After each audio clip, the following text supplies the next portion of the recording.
আসসালামু আলাইকুম এভরিওয়ান, আশা করি সবাই ভালো আছেন। আজকে আমরা জানবো অ্যাফিলিয়েট মার্কেটিং নিয়ে। তো অ্যাফিলিয়েট মার্কেটিং মূলত কি, এটা বলতে আমরা কি বুঝি আর কিভাবে করা যায় সবকিছু নিয়ে আমরা একটা ধারণা পাবো, এবং কোন টাইপের অ্যাফিলিয়েট মার্কেটিং থেকে আমাদের দূরে থাকা উচিত সেটা আমাদের এখানে আমরা জানতে পারবো। তো অ্যাফিলিয়েট মার্কেটিং মূলত হলো আপনার কোনো প্রোডাক্ট নেই অথবা সার্ভিস নেই, আপনি আরেকজনের প্রোডাক্ট বা সার্ভিস সেল করে একটা কমিশন পাচ্ছেন, সেটাকে আমরা অ্যাফিলিয়েট মার্কেটিং বলি। ধরেন এ, বি, সি। এ হলো একজন কাস্টমার, বি হলো আপনি, এবং সি হলো একজন সেলার। তো সি এর প্রোডাক্টটা আপনি বি হয়ে যখন এর কাছে বিক্রি করছেন, তখন আপনি একটা কমিশন পাচ্ছেন। এটাকে আমরা আরো ভিজুয়ালি বোঝার জন্য চলেন একটু স্ক্রিনে যাই। ধরেন এখানে একজন সেলার আছে যার কাছে শুজ আছে, জুতা আছে, এবং এখানে কিছু কাস্টমার আছে যাকে হয়তোবা আপনি চিনেন, এরকম আপনার কাছে কিছু কাস্টমার আছে যারা কিনতে আগ্রহী, পারচেস করতে চাচ্ছে জুতা।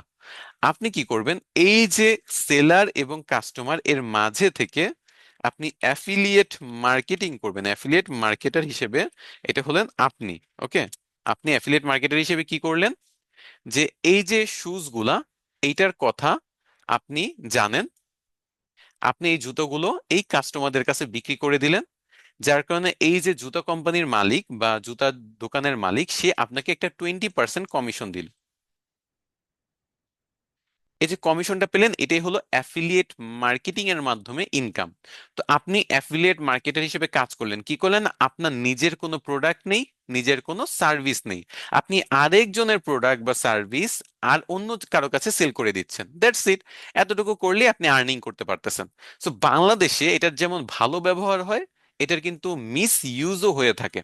ভালো ব্যবহার কি দেখেন, একজন দোকানদার হয়তোবা সে মাসে 100 জোড়া জুতা সেল করে। ওকে, প্রতি মাসে সে 100 জোড়ার মতো জুতা সেল করছে। তো সে যদি 2 থেকে 4 জন অ্যাফিলিয়েট মার্কেটার রেখে দেয় এবং তাদের সাথে চুক্তিটা এরকম করে যে তুমি যত জোড়া জুতা আমার বিক্রি করে দিবা, প্রত্যেক জোড়া জুতা 20% টাকা আমি তোমাকে দিব, তাহলে তার কিন্তু এই অ্যাফিলিয়েট মার্কেটারের মাধ্যমে কাস্টমার কিন্তু বেড়ে যাবে। ধরেন এই 5 জন অ্যাফিলিয়েট মার্কেটার সে হায়ার করলো, প্রত্যেকে 20 জোড়া এক্সট্রা জুতা তার হয়ে সেল করে দিল। সো এই 5 জন অ্যাফিলিয়েট মার্কেটার থেকে কিন্তু তার আরো 100 জোড়া জুতা সেল হলো, যেটা কিন্তু এই কোম্পানি বা এই দোকানের মালিকের জন্য খুবই প্রফিটেবল হবে, তাই না? তার 200 জোড়া জুতা এখন মাসে সেল হচ্ছে, এবং সেইটার একটা পার্সেন্টেজ প্রফিটেরই একটা শেয়ার অ্যাফিলিয়েট মার্কেটারদের সাথে শেয়ার করছে, লাইক 20% অথবা 10% অথবা 5%। তো এভাবে কিন্তু কোম্পানি নিজের সেল বাড়াইতে পারে, এটা খুব ভালো, এটা প্রত্যেকটা কোম্পানির জন্য ভালো, এটা করা উচিত। এটার মিস ইউজটা কিভাবে হয় দেখেন, স্পেশালি আসলে এগুলো নিয়ে বলতে হয় না, কিন্তু কি করব, বাংলাদেশে এটা হচ্ছে, এটা রিয়েল সিনারিও। বাংলাদেশে কিছু কোর্স সেল করার কিছু কোম্পানি আছে, আপনি স্টুডেন্টদের শেখান মার্কেটিং, তাতে কোনো সমস্যা নেই।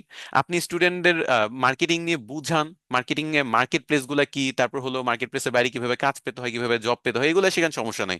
কিন্তু ডিজিটাল মার্কেটিং অথবা কোনো একটা স্কিল ডেভেলপমেন্ট করাবে বলে তারা তাদের কোর্সে নিয়ে যায়, দেন তাদেরকে এইটা শেখায় যে আমাদের কোর্স আরো 10 জনের কাছে বিক্রি করো।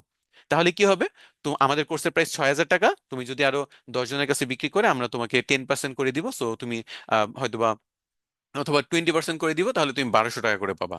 অথবা কোর্সের প্রাইস ধরেন 5,000 টাকা, তুমি যদি যাদের কাছে সেল করবা তাদের যদি 5,000 করে সেল করাইতে পারো, তাহলে তোমাকে আমি 1,000 টাকা করে দিব। এভাবে 20%-এর মনে করেন একটা চুক্তিবদ্ধ হলো। এখন স্টুডেন্টরা আসছে শিখতে, তারা শিখতে আইসা দেখে যে তারা 5,000 টাকা যে আসলে দিল কোন একটা কোম্পানিকে, পুরো টাকাটাই লস। কোম্পানিকে টাকা দিয়ে কোনো লাভই হচ্ছে না, কোনো বেনিফিটই পাচ্ছে না, বরঞ্চ কোম্পানির কোর্স সেল করার জন্য তাদেরকে ছেড়ে দেওয়া হচ্ছে যে তোমরা কোর্স সেল করো আমাদের। এখন সবাই দেখেন, 5,000 টাকা কিন্তু ছোটখাটো কোনো অ্যামাউন্ট না।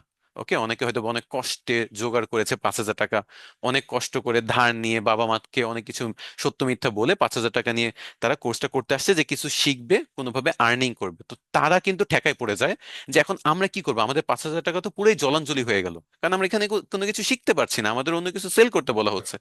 তো এখন তারা ওই টাকাটা রিকভার করার জন্য আসলেই তারা মার্কেটে নেমে যায়, এবং আরো অনেক ছাত্র ছাত্রী অথবা যারা এগুলা নিয়ে কম বুঝে তাদের কাছে এই জিনিসগুলো সেল করে নিজের টাকাটা তোলার চেষ্টা করে, যে আমি যেমনি হোক 5,000 টাকা আমারটা তুলি আগে, আমি আরো 5 জনের কাছে সেল করার চেষ্টা করি।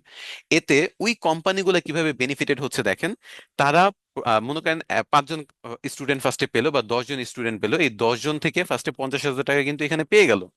আবার এই 10 জন স্টুডেন্ট যখন আরো 5 জন 5 জন করে নিয়ে আসতেছে, কোম্পানি কিন্তু আরো 50 জন স্টুডেন্ট পেয়ে যাচ্ছে, যেখান থেকে তার কিন্তু 4,000 করেও যদি সে রাখে আর 1,000 করেও যদি দিয়ে দেয়, তাহলে 4,000 × 50, আপনার এখানে 2 লাখ টাকা কোম্পানি ইনকাম করতেছে। তো কোম্পানি কোনো কিছু না শিখিয়ে জাস্ট স্টুডেন্টদেরকে দিয়ে এভাবে অ্যাফিলিয়েট মার্কেটিং এর মিস ইউজ করে লাখপতি হয়ে যাচ্ছে, কোটিপতি হয়ে যাচ্ছে। তো এই জিনিসটা আমি খুবই খুবই ঘৃণা করি, এই ব্যাপারটা যে আপনি হয় শিখান নয় শিখাবেন না, দ্যাটস ইট। হয় জানেন এটা বলে দিবেন, নয় জানেন না এটাও বলে দিবেন। কিন্তু স্টুডেন্টদেরকে ভিড়িয়ে দেন তাদেরকে দিয়ে নিজের কোর্স সেল করা বা কোনো প্রোডাক্ট সেল করা, মানে আপনি আনবেন একটা বলে দেন করাবেন আরেকটা, এই জিনিসটা কিন্তু বাংলাদেশে খুবই মিস ইউজ হয়। যে এরকম অনেক কোম্পানি আছে, আপনি একটু যদি রিসার্চ করেন, সার্চ করেন, এরকম অনেক কোম্পানি দেখবেন এই কাজটা করে। এই জিনিসটা আসলে আমি একেবারেই পছন্দ করি না। হয় শিখাবেন নয় শিখাবেন না, দ্যাটস ইট। এখানে কোনো অ্যাফিলিয়েট মার্কেটিং, নিজের কোর্স সেল করে দেওয়া, এটাই আসলে ডিজিটাল মার্কেটিং, এসব ভুলভাল বলে আপনার এই স্টুডেন্ট বা যারা অল্প বয়সী, যারা বুঝে না, তাদের মনোমানসিকতা নষ্ট করে দেওয়া বা ডিজিটাল মার্কেটিং এর প্রতি ঘৃণা জন্মিয়ে দেওয়াটা আসলে সবচেয়ে বড় পাপ বলে আমি মনে করি। তো যাই হোক, আমি আপনাদের অ্যাফিলিয়েট মার্কেটিং এর একটা ধারণা দেওয়ার চেষ্টা করলাম যে অ্যাফিলিয়েট মার্কেটিং মূলত কি এবং এটার ভালো ব্যবহার কি। আপনি কোনো দোকানের হয়ে এভাবে অ্যাফিলিয়েট মার্কেটার হিসেবে কাজ করেন, যার জুতার প্রয়োজন তাকে আপনি জানান এই দোকানের কথা, তার জুতার প্রয়োজন মিটতেছে, দোকানদারেরও ব্যবসা হচ্ছে, আপনিও একটা কমিশন পাচ্ছেন। কিন্তু যেখানে আপনি নিজেই ধোঁকা খাইছেন, সেই জিনিসটা প্রমোট করে আরেকজনকে ধোঁকার মধ্যে আনা, টেনে আনা, এটা আপনার দিক থেকে পাপ। আর যারা এই জিনিসটা চালু করতেছে বা এই পিরামিড স্কিমের মতো এই জিনিসটা ধরে রেখেছে, সেটা কিন্তু তাদের দিক থেকে পাপ। ওকে, সো এই জিনিসগুলো থেকে দূরে থাকবেন। রিয়েল অ্যাফিলিয়েট মার্কেটিং করেন, কোন একটা ব্যবসা বা দোকানকে হেল্প করেন, কাস্টমারদেরকেও হেল্প করেন, আপনিও কমিশনের মাধ্যমে আর্নিং করেন, দ্যাটস গুড। বাট এরকম কোনো কাজ করবেন না। অ্যাফিলিয়েট মার্কেটিংটা থেকে আমি সবসময় দূরে রাখার কথা বলি বা দূরে থাকার চেষ্টা করতে বলি সবাইকে। কারণ অ্যাফিলিয়েট মার্কেটিং যারা বুঝে না, না বুঝে করতে যায়, অনেকেই এরকম কাজের সাথে জড়িয়ে যেতে পারে। তো এই সেক্টর থেকে আপনি যদি না বুঝেন, দূরে থাকলে আপনার জন্য ভালো হবে আর কি। তো যাই হোক, এই ছিল আমাদের আজকের টপিক। আশা করি আজকের টপিকটা নিয়ে থেকে কিছু শিখতে পারছেন, নতুন কিছু জানতে পারছেন। নেক্সট ক্লাসে আপনাদের সাথে নতুন কোনো টপিক নিয়ে আবার দেখা হবে। আজকের মতো বিদায় নিচ্ছি। আল্লাহ হাফেজ।